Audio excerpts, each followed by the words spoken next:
All right, men, welcome to today's episode of Strong Men, Strong Marriages. How to feel free in relationships. This is a personal breakthrough for me. I think this is one of the most important episodes I've ever done, and I really just appreciate your guys' prayers. I asked for some prayers last week, like, how can you feel free in relationships? I feel like there's got to be a way, and feel like I figured it out, or better said, I feel like God revealed to me, like, how that works. So excited to share it. My name is Mike Frazier, MD. I'm a psychiatrist and marriage coach. I help high achieving Christian men have more intimate marriages. So some wins from guys in my program. Guys are finding healing in relationships, man. And if there's anything I feel like God's about, it's about healing. And healing in relationships definitely an important part of that. Guys are delivering their apology letters. This is part of resetting. Seeing the damage we've done and acknowledging that, which is an important part of the healing process, can help kind of tear out old bad roots, old bad plants, weeds that need to come out, make room for better stuff. Guys are finding internal peace amid marriage difficulties, me included. Other guys in the program are able to do this, and really at the end of the day, like that's the win. There's going to be ups and downs in every relationship, in every life. There's going to be health problems. There's going to be family problems. There's going to be great times too. And can you be at peace? Can you be grounded through that? That's the win. And I feel like kind of am figuring that out. One wife shared that her husband's doing everything she always wanted, which is pretty cool. One of the guys in the program. And for me, I just feel like I discovered this secret, and I'm excited to share it, the secret to freedom in relationships. So for me, I grew up in the Mormon church, LDS church. One of the mottos in that church was choose the right. And well-intentioned, I think, we want to choose good things in our lives. But really, kind of the message that came across there was like, hey, look, like you have a choice. You can choose something outside of what the church tells you to do. You can, but if you do, you're going to hell. You're going to miss out on the best that heaven has to offer. You're going to be in a lower kingdom. Those are kind of your choices. Do what the church says and be in the best place, or don't do what the church says and be in a worse place. So, you have a choice, but not really, right? Not really. And so, what that created for me, and I think maybe it has to be this way at first, right? What's good and right for my life was determined basically completely by outside sources, by this outside idea of God, by this outside idea of, and not just God. I was talking with a gentleman the other day, one of the guys that's been through the program, a good friend of mine now, kind of felt this too. And I think that kind of kicked this thought process off actually was, you read a book or we were talking about his morning routine and how he felt like there was just some kind of magic formula for what was the quote unquote right magic routine for the morning. Like there's some bar he has to hit. It just, this external pressure to just be better, to be great, to be right, to be doing things optimized, right? All of that. So why is this such a drive? I think it's because, there's this promise in the idea of choose the right, like do what's right. If you do, you're going to be safe, you're going to be protected, but not just that, you're going to be loved and you're going to be connected. In our church, we talk about the straight and narrow path and how like you stay on that, you're in God's grace, you go out of that, now you're not. It's up to you to now get back into God's grace, right? Here's God's grace. It's like this path. Okay. You step off it. Now God's grace doesn't reach you anymore. Okay. You need to come back into it. You need to repent. You need to get back on course. Then God's love you can feel it again. It can be with you, right? So that's the model I had of how God is, right? Do what's right. You're in that path. You're safe. You're protected. You're loved. You're connected. You do what's wrong. Okay, you stepped out. Now you're unsafe. Now you're unprotected. Now you're unloved. And now you're disconnected. So it's on you. You need to get connected again. Okay. So seeing God really as someone who withdraws his concern and care if you're not quote unquote on the right path, and then restores it if you are. So again, like God's that light. If you look at it like we were just looking at these pictures of a canyon, and the light shoots through, and you can see where the light's hitting, and there's like a path of light, and then the other stuff around it is relatively darker, right? So if you think, okay, here's God, he's the light, I have to go walk into that light, okay, then I'm okay. But if I step out of that, now God doesn't cover me, so I better freaking get back in there if I want to be safe and connected to God and be okay and go to heaven and all of that, right? So what this created for me, is that most decisions in my life were really motivated externally, okay? And what happened was I was doing things primarily out of fear and obligation. I'm supposed to do this. I'm supposed to do that. Supposed to by who? For a lot of relationship stuff, that was God, or how I thought God was, or the Bible, or even books that I'd read. Oh, like this book said this, so that external source told me what was best, right? But so I was doing all this out of obligation, out of fear, and eventually, what it led to for me is being overwhelmed, being defeated, feeling this constant pressure to be doing what's right and best. Okay. But then also like kind of getting sick of that sometimes, this desire to fight and rebel, but feeling like, well, now I got to pull myself back into that path, back into that light. So for example, in marriage, I stayed in the marriage because it was the right thing to do. Or, I was here because, I guess God tells me I better just stay. Okay. With the kids, take care of them because, that's what a good dad does, this external idea of what a good dad does. And like, I'm a listener of different podcasts and books and motivational folks. And, a lot of that coming from that outside, like, oh, here's the standard of what a good dad is. And, I need to be there, right? Or else I'm not good enough, or else something bad's going to happen, or I have to do this because God kind of makes me. So with the kids, right?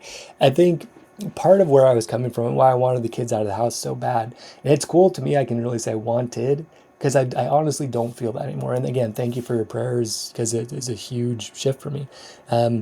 So I think because I felt so obligated, okay, being a good dad, I have to do this, I have to do that, I have to spend time with them, a certain amount of time every day, or else I'm not a good dad. So I better spend time with them, or they're going to be messed up or whatever, right? I felt like finally when they're 18, I'm released from that obligation, and then I could actually connect with them genuinely. But I can't do that until they're 18. This was the mindset that I had, and it was creating a lot of issues. So again, just thank you guys for your prayers to help me figure out what freedom in relationships actually means. And so for me, what does it actually mean? What it actually means is grounding myself into myself and into God. Okay. And for me, it was really just understanding God differently. I grew up as like God's this man. He looks kind of like Jesus. I don't think that's true anymore. I think that God is the force that's in everything. Like learning about quantum physics, there's this something that connects all of the universe together. Like that's God. God's in the ocean. He's in nature. He's in the air, right? And I'm just using he because I think that's what we're used to, but I don't think God actually has a gender. It's like that force. It encompasses masculine and feminine. And yeah, that's what I think now, that God is all around. He's in everything, and not just in everything, but with me through everything. Man, like that's a huge shift. And so like, even if I make a quote unquote good decision, okay, God's with me. We're all on board with that. But also, I think this view of God says, oh, if I make a bad decision, God's still with me. Interesting. Okay, prodigal son parable definitely backs that up. But I feel like I had a hard time believing that until recently. Like, God was walking with that guy into the pigsty, and he was still there. And is it like God wasn't just kind of like, hoping that this guy came back, or standing somewhere and hoping the guy returned, right? No, God was with him in the pigsty too. Okay. God's with me through quote unquote right and quote unquote wrong decisions. Okay. Yeah, if I steal, God's with me. If I'm honest, God's with me. Right? He's still with me. He still cares. Like that connection isn't going anywhere. He's still holding my hand. He's still with me. Why? Because he's in everything. So he's in me no matter what. Okay. So he's with me through all of it. He's supporting me through all of it. Okay. He's holding up the world. He's holding up nature, and he's holding up me. He's in everything. He's in me no matter what. Okay. It's a very different view of God than what I grew up with. But that has made a huge difference, because now I can say, God's with me both ways. Okay. If I go to jail for murdering somebody, God's with me. If I live my life like Mother Teresa, God's with me. Okay. So now things shift. Okay, so instead of trying to do what's right to earn God's favor and go to heaven, fear, obligation, getting sick of that over time, I get to consider, okay, God's with me no matter what. What do I actually want? What do I want? Me, Mike Frazier, what do I want? Okay. But then the cool kind of transformation for me this week was, okay, there's lots of things I want, for sure. Would I, do I want my kids out of the house at 18? Some of me wants that. But what do I want most? Okay. And also when these wants surface up, like, oh, I want this, I want that, right? I can acknowledge all of them. Yeah, I want that. And what do I actually want most? And is this going to help me get what I want most? So it used to be, well, is this going to help me do what God wants, right? Fear, obligation, feeling weighed down by that question. But instead of what do I actually want most, still motivates me. Look, God's going to be with me either way. What do I actually want most? Okay. Now, I feel like the Bible and most wisdom literature, it points us the same direction. It's like, hey, listen, if you really want a great life, here's kind of the path you take. You're kind to other people, you serve, you do work that's meaningful, you kind of forget about yourself sometimes and serve others. Sometimes you do stuff that's fun for you, right? You have good connections. Even the Harvard study of adult development tells us what helps you live longest is good relationships. So I think what God's really saying across all religions, this is the theme. Hey, connect with me, you're going to feel at peace, and then connect with other people, have a good time, do stuff to bless the lives of other people. That's how you're going to live a good life. Pretty much all the big world religions agree with that basic concept, including Christianity. Okay. And so God's with you anyway, but he's also like, if you want to live a good life, probably take this path. Like, there's different paths you can take, of course, and God's with you through any of them. And there is a path that's going to probably lead to the most fulfillment and happiness in your life. And why don't you choose that one, man? Because why not? I want you to be happy. This one's going to get you there better. You choose the other path, hey, I'm with you anyway, but I'll probably keep reminding you that maybe this isn't the best way. That's how I see God now, right? And that's how I want to parent my kids too. Okay. So I got to choose, what do I want most? Me, Mike Frazier, what do I want most? What's going to be my North Star for what I want most? There's lots of things I want in my life. What do I want most? So I want to live grounded in myself and in God, feel that connection, feel God in me, around me, in nature, right? Prayer, or connecting to God in that way, okay? And I also want to be surrounded by people I love and who love me, having great experiences together. That's what I want. That is what I most want, for sure, okay? Absolutely. Those two things. So now, how am I free in my relationships? I'm free now because instead of this external source of motivation and decision making, it has shifted internally. And I've decided for myself, this is what I actually want. My experience in life so far have pointed me there. What I know of, reading and everything else is that is what leads to a fulfilling life. And that's what I want most. Okay. So now I get to figure out, okay, do I want my kids out at 18? Yeah. And I want to have great experiences with them. I want to,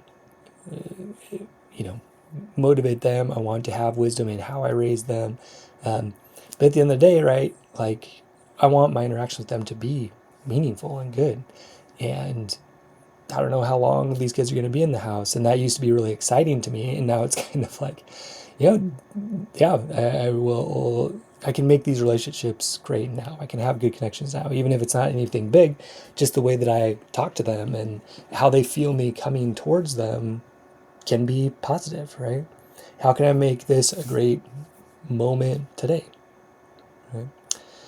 And so, and again, not because before even that same question, how do I make today a great moment? Oh, okay, I have to make it a great moment because God tells me to, so I better do it, or that book tells me to, so I better do it. It's like, no, like, I want my life full of great moments, so let's make a great moment today, right? With my kids, with myself, with my friends. Just got back from a guys trip, which was awesome.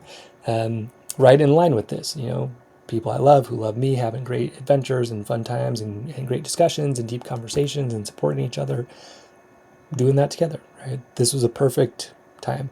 Came home, hugged the kids, hugged my wife, tell them about my trip, all of that. Today I created, I feel like, lots of good moments that they lead me down this path that I actually want, that ends where I want to be. Okay? So again, it's free because it's what I want, not what I'm quote unquote supposed to do, right? It's internal and not external. It recognizes that I have lots of wants. It honors those. It doesn't just reject them. Oh, that's wrong. I shouldn't want that, right? Oh, like, I want to, go have a bunch of other girlfriends, right? Sometimes there's times I want that, right? And what do I actually want most? What I want most is to have a great relationship with my wife, right? And one kind of gets in the way of the other. And so what do I want most, right? These are the people that I'm going to have the most impact on, my immediate family and time with and connections with. So let's make those really great. Let's really deepen and strengthen those relationships because that's what I want most. Okay? So that's freedom, guys, for me, right? That's freedom. What was not freedom is you have to do this because this is the right thing to do. What is freedom is God's with me anyway, but he also kind of points a direction that's going to help me, create the most freedom and joy in my life. And it's probably this, spending great time and great relationships with people I love, who love me, connecting to God frequently and connecting to myself frequently, figuring out what do I want most, right? So a good example of a shift in parenting from this. So my son got in trouble for something he did at school. My initial impulse was to show anger, show disconnection. I can even feel it kind of like come at him with that kind of angry, like, I'm not with you anymore thing. You better make this right, so I'll be with you. And I definitely have approached my kids with that approach for most of their lives because that's how I thought things were supposed to be and supposed to, right? This time instead, what I did was I just made sure he knew, hey, look, man, I'm here with you no matter what. Yeah, was this great? Probably not. Why though? Okay, let's kind of map out these paths. You can make choices down this path. It's probably going to lead you to a pretty happy life. You can make choices down this path. Might get suspended. This might go on your record. Probably not what you really want. Okay, I'm with you either way. And this particular path is probably going to be a better path for you. I think it just felt really good. I feel like that's how God actually is with us. So I was able to translate that into how I talk to my son. It was way better. It was way better. Okay. So again, my opinion, God's with us no matter what. And he is kind of pointing us towards decisions that will lead to the best outcomes because he does love us and care about us and wants the best for us. So if we tune in and listen to that, he'll kind of guide us, right? And tune into what do I, not just what do I want, but what do I want most, for my whole life, for the end of my life. I'm in my 40s now, and I think that's a stage of life thing too. We just get to consider, what is the impact that I want to make? What do I want most? This is it for right now, right? Will it shift? I can't imagine it shifting that much. I feel like that's a pretty good, thing to want most. I don't think it's going to move a lot. But in some, I guess it could, but, kind of all of wisdom literature, including the Bible and my own experiences kind of say, you want a deeply fulfilling and meaningful life, it's through great relationships with God and yourself and others. So that's what I want most. So, in summary, some questions to consider for yourself. Is what's quote unquote best for you, for your family, for being a husband, father, right? Is what's best coming internally or externally? Okay. And if it's externally, where is that coming from? Is it from this podcast? Is it from the Bible? Is it from your church? Is it from some other podcast or book you listen to? Okay. And then another really good question is, do you feel more free or obligated in your marriage and family relationships? Now, if I would have heard this even a few weeks ago, I probably would have said, well, we should have obligation. We should have duty. That's important, right? I think it is. I think a better question is, what do I want most? Okay. So if really what you want most is a great relationship with your family, that probably means you're going to have to give up some of your other wants. That's just how it works, right? But if it's internally what you actually want most, you can still honor those other wants and say, hey, yeah, I do want those, and this is what I want most, so I'm going to have to drop those. It's like if you're saying, yeah, I want to weigh, I want to be at a healthy body weight. Okay. You could also want to eat tons of ice cream and cake. Okay. You can want that. And then you can redirect yourself to, yeah, but what I actually want most is to be at a healthy body weight. This one's not going to help me get there. At least not if I do this every day. Could I do it now and then? Probably, and still be at a healthy body weight. I think that's what God's saying too throughout all of history, all of the Bible, wisdom, literature. It's balance. To everything there's a season. So moderation in everything, right? Times and seasons for different things. Okay. So a good question to ask yourself is, do you think God's with you no matter what? Or is he only with you if you, quote unquote, choose the right? So is God going to still be with you if you cheat on your wife, if you steal from somebody, if you murder somebody? Is God still with you? Look at David. He kind of did all that stuff, and God was still with him, right? David from the Bible. Or is God only with you if you choose the right?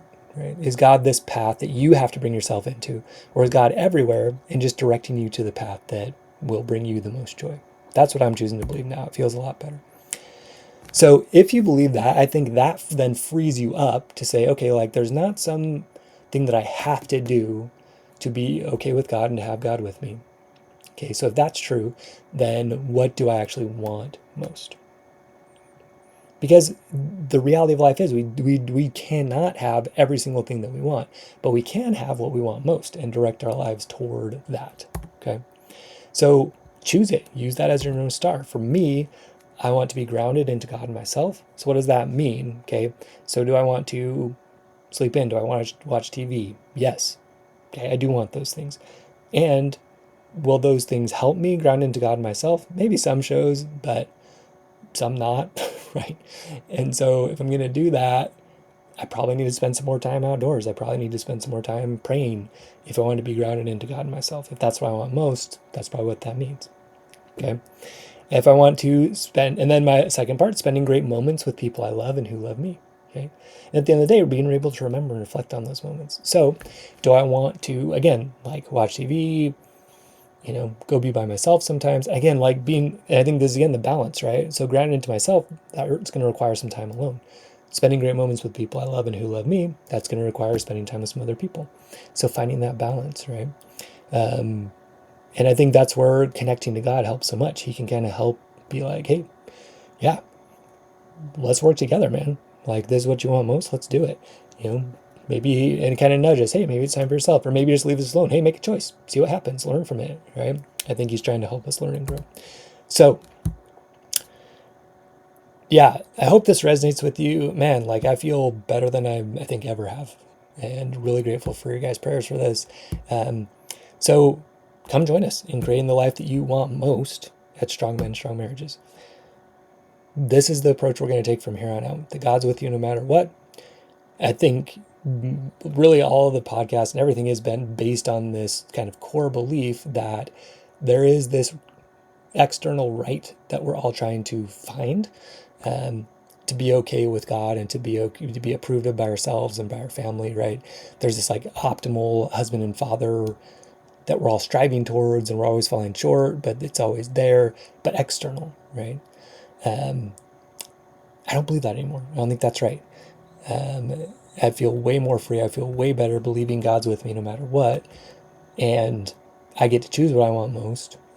And,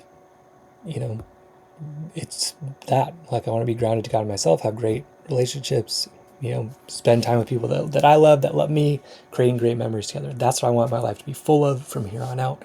And so, yeah, if that resonates with you, come join us. Let's do it together.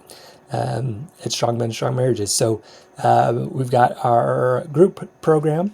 I'm not sure if I'm going to keep doing that next year. We'll see. So these next few months may be your last chance to join. So come join us in that monthly group program, $200 a month. May end at the end of this year. We'll see.